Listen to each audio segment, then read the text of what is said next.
Hello, all my happy friends and frogs. How is everyone doing today? Today is Thursday. It is March 12th. I'm coming to you because I found out through YouTube today that it's my 1 year anniversary. Ta-da! It's been one whole year since I've been here. I'm so excited, so elated to be able to get that milestone over with. I think it's awesome.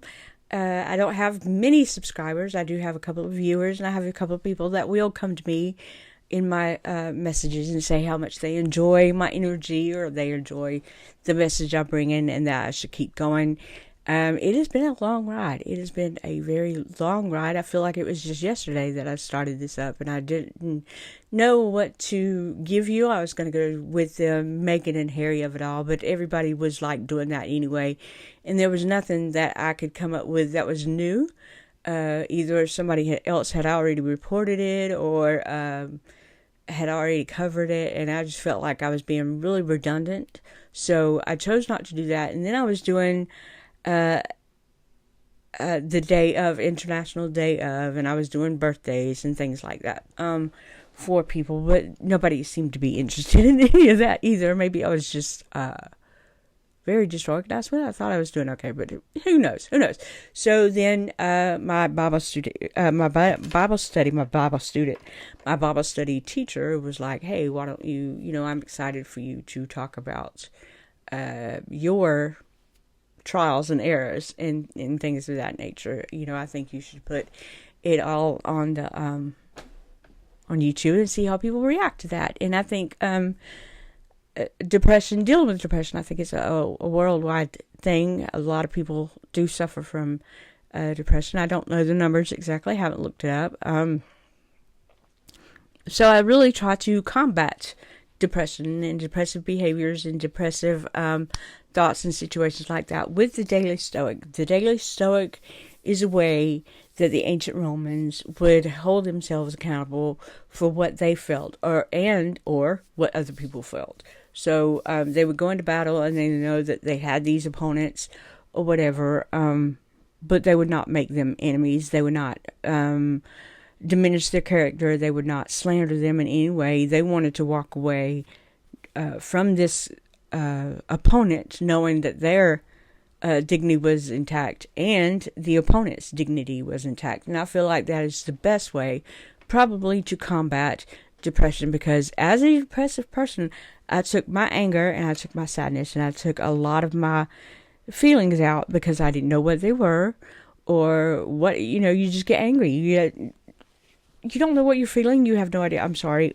I've spilled tea, like a really large tea, all over the counter, and my phone and my purse was there. So I'm trying to get this out of my phone, my little keychain phone. So that's how I hold my phone. It's with my keychain. Okay, so we're combating depressive behaviors and disorders and things like that. I'm not a professional or anything. I'm not in the medical field, though I am studying to be a nurse's assistant. So that interests me a lot. But I know a lot of people that suffer from depression. I have a lot of people in my family, in and around my family. People I know, people I've talked to. I know a lot of people that have committed the big S word due to forever type depressive disorder. So this is really true to my heart. This is really on my mind for other people. I don't want anyone to feel sad. Nobody deserves to be depressed all the time. It's really baffling to me to know that we have all this stuff, all this air. We're not a coffee table, we're not just sitting there being mundane and not mattering to any, people just pass by and tell, oh, that's a pretty table, but they don't talk to the table. They're living and they're breathing and they're able to move, and there's so much out there to be grateful for as a human being. I think also on the other side of that, we're not going to get into it though. There's a negative thing to being human, but we're not going to go there. We're not going to talk about that today. Today's going to be a happy day. It's my anniversary. It's my 1 year anniversary. I am Cassie. You're in Cassie's Corner, and this is where I do talk about depressive disorders and anxiety and ways that we can combat those by way of rearranging our brain, rearranging our thoughts, taking control of what we can control.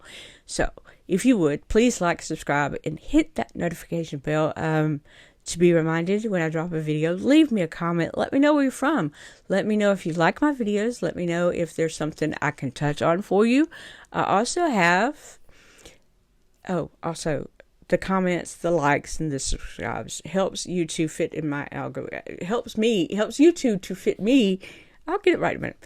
In their algorithm, and they'll recommend my videos a little bit more, and I can reach a little bit more people. I think that would be awesome, because I know there's tons and tons of people out there that probably need to hear this message, that may not be just depressed, that just may have some sort of thinking disorder, some sort of like they can't get their brain together. Maybe teenage people.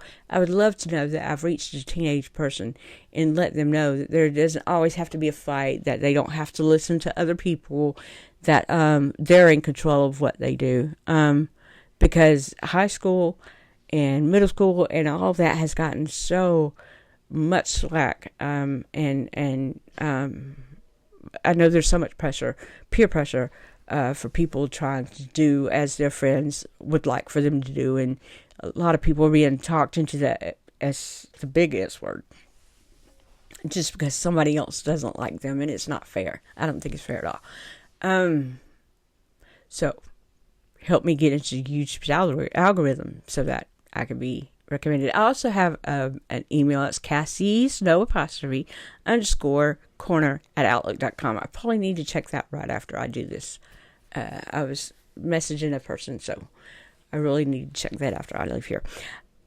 So happy anniversary to me. Happy anniversary to me. I'm really excited. I really am. Can you tell I'm happy? I'm a happy camper. Okay, so what is today's message? We are on the 71st day of the year. Can you believe that already? Easter, right around the corner. Okay? So, we're going to get into today's lesson. It's kind of wordy.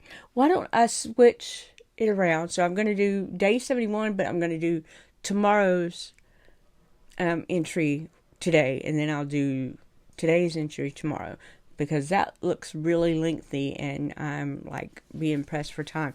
Really, no, I mean, I want to spend time with you. That don't take that the wrong way, but I have other things coming up that I need to deal with. So, one day it will all make sense. Whenever you find yourself blaming Providence, turn it around in your mind, and you will see that what has happened is in keeping with reason. And Epictetus said that in his discourses. Part of the reason we fight against the things that happen is that we're so focused on our plan that we forget that there might be a bigger plan we don't know about. Yes, absolutely. I have to think about this too. It's not easy. Okay. Is it not the case that plenty of times something we thought about was a disaster turned out to be, with the passage of time, a lucky break? We also forget that we're not the only people who matter, and that our loss might be someone else's gain. The sense of being wronged is a simple awareness problem. We need to remember that all things are guided by reason, but that is a vast and universal reason that we cannot always see. That the surprise hurricane was the result of a butterfly flapping its wings a hemisphere away, or that misfortune we have experienced is simply the prelude to a pleasant and inevitable future. Enviable future. Enviable. Enviable? Enviable future. However you say it. I'm not reading well, am I? I think this is a very good message. This is a very, very awesome message. Because there's a lot of times we're thinking that things... okay, I walked away from my job. But 2 years later, we had a tornado in the area. And it ruined some of the buildings. I don't know what would have happened. I mean, the place I worked wasn't touched. But it was close, and the tornado had struck that building. So what would have happened had I been there? You know, I felt bad that I left work like I did. And I felt like out of place. I felt useless afterwards, and I moaned and I groaned about it for a long time. But I just could not help myself. I could not work under the conditions for which they were expecting me to work. And then when I left, and then 2 years later, I mean, it was 2 years, 2 long years, but then a tornado struck that area in January. And I felt relieved that I was not in that building the day that it happened. I felt bad for the people that were in there. I felt bad for the people, for the buildings that it did strike. I felt horrified at the businesses that had to rebuild from the ground up. However, I just really felt lucky that I was nowhere near where it happened when it did. I could have been at work. It was during the day. I could have very well been at work. Or having to drive home in that situation. So there's an instance right there that, okay, I lost my job and I feel like a total loss, a total waste of space at the time, but that tornado really made me feel lucky that I had done such a thing at the time. And maybe I shouldn't have done it so soon. But there were some things that were said that could not be taken back, and I'm not the one to be like, okay, well, you didn't mean to say that. I'm not giving you the benefit of the doubt. It came out of your mouth. You said it. Anyway, long story short, I quit. I felt stupid about it, but I did see the light at the end of the tunnel. And there's a lot of situations that are like that. A lot of times we have to think about, if you believe in God, if you believe in the universe, if you believe in destiny, if you believe in fate, you can think all your life that you're just bad news, bad luck, everything bad happens to you. It's awful, it's bad, it's horrible. Maybe the things that you're rooting for are just not for you. They're not what destiny feels like you have to go through. They're not what, maybe it's telling you need something, you deserve better. Maybe it's telling you, you're reaching for the small fry when you need to be reaching for the big fry. I mean, you just have to really think like that. Not everything is totally about you. There's a universe. There's a fate like destiny. There is a God that has better plans for you. And you just have to see it that way. There's something else going on, not in the physical world, that you need to grab a hold on to. And I understand that when you're stuck in your brain, that is the worst thing to think about. Somebody else is in control of my fate. Oh my goodness. What are they thinking about me now? What are they doing?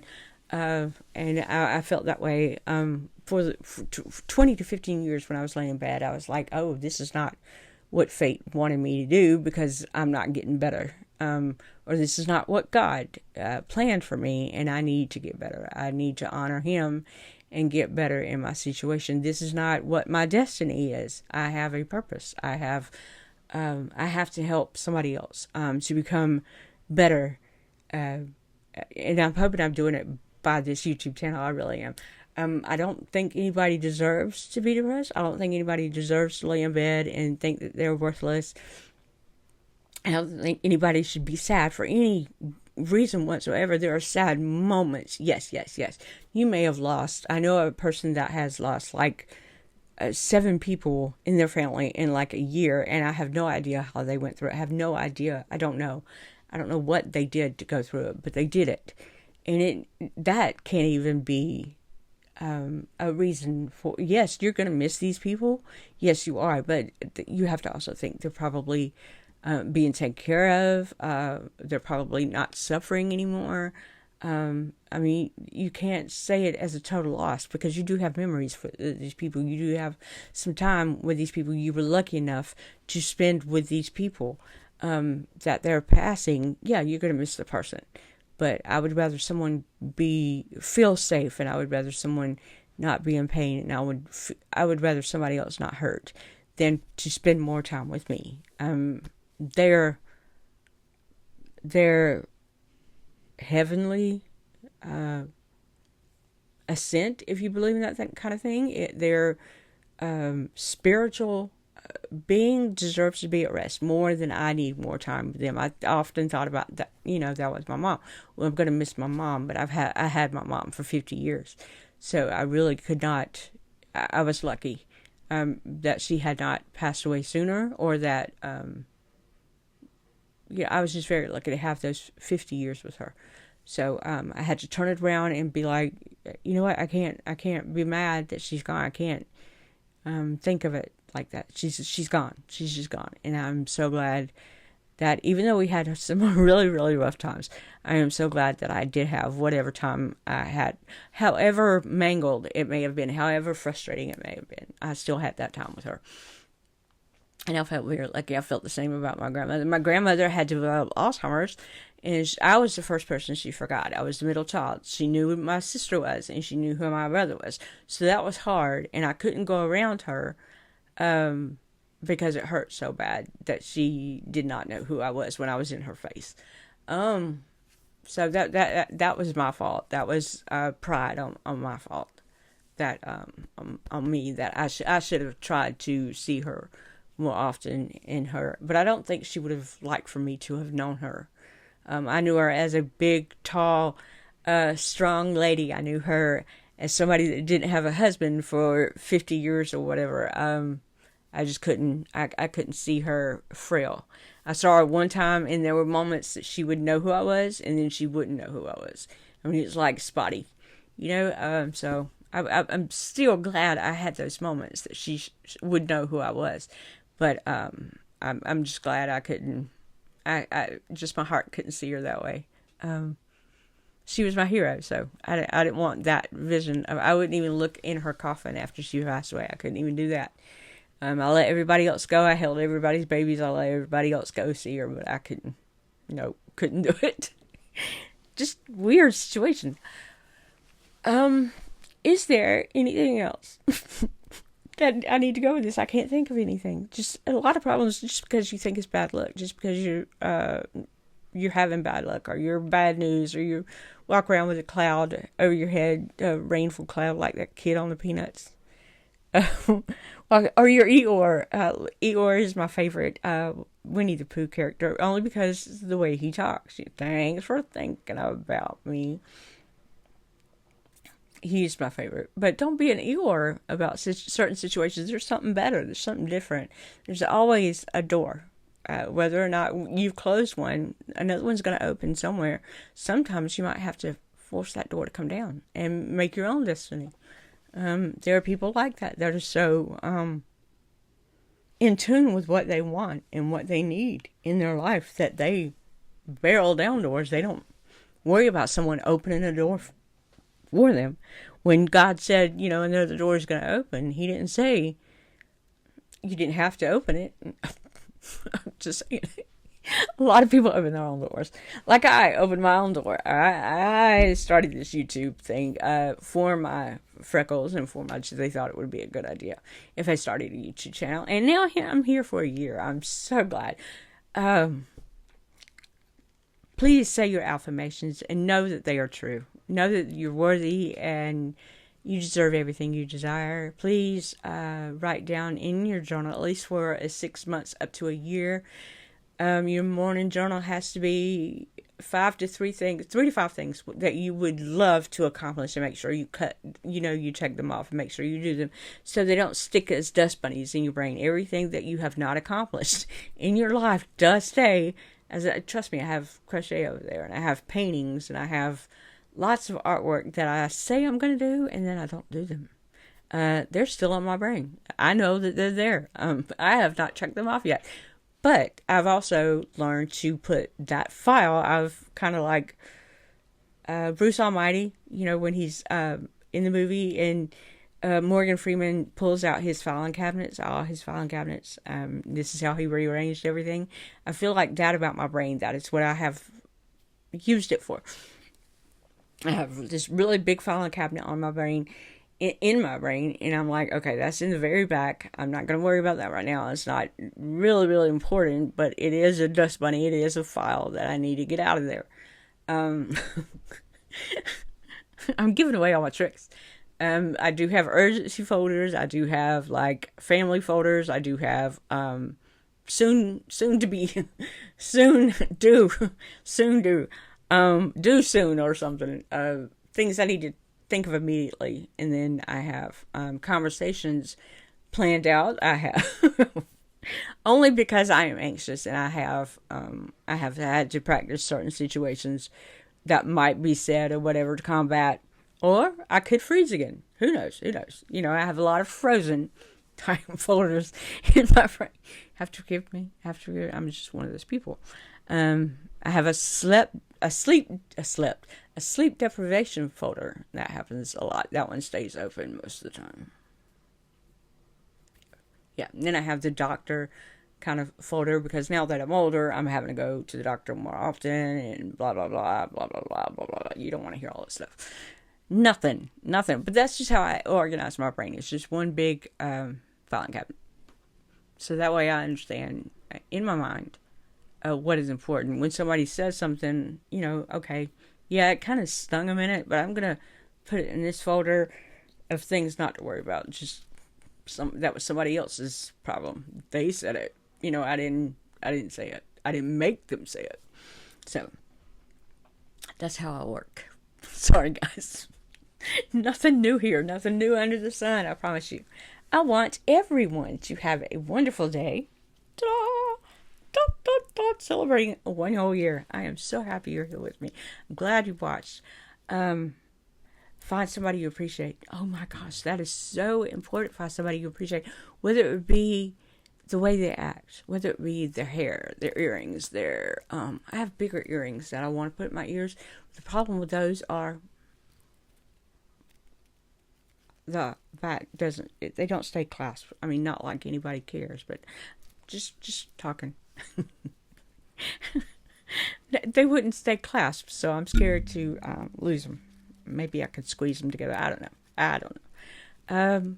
But yeah, compliment the way they dress. Make it real. Compliment their shoes.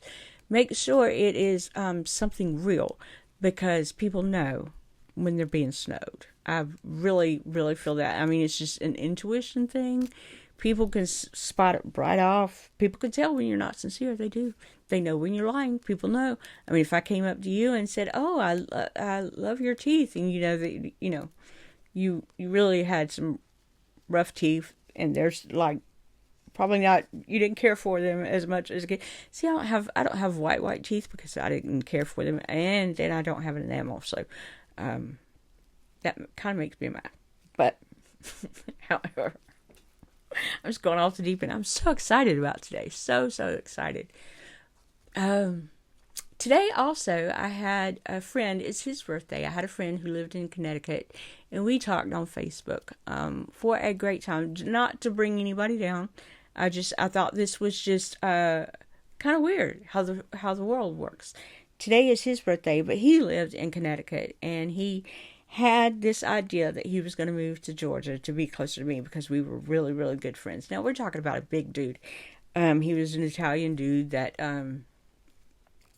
lived in Connecticut. Big, booming voice. Oh, my gosh, I miss him so much. I miss talking to him. He was just my greatest friend. My best friend. But for him to think about moving here to Georgia was like a thrill. I couldn't believe that that was verified. He did want to move to Georgia. So, but he didn't get a chance to. We didn't get a chance to physically meet or anything like that. So, a long time ago, way back in 2014, and I was so mad, before Salem had even been born. I mean, that was my thought, was like, why would you do that before I had my first grandchild? You were supposed to celebrate all this with me, even though you were far away. Anyway, he did the biggest word. So today is his birthday, and I'm like really thrilled. I did not realize that I had started this channel and we talk about depression and ways to combat it, and then he had, so happy birthday, Bob. Miss you, miss your voice. Really wish you could be here. You'd be so proud of me. Oh, wow. Wow. So there's that. Happy anniversary. Y'all have a good day. I hope that you all have a good day. One more day and it's Friday. And I promise I will get back to you on today's message tomorrow. Today's message tomorrow. Yeah, because I used tomorrow's message today. Are you confused? I'm not. I got it. I will talk to you soon. Bye-bye.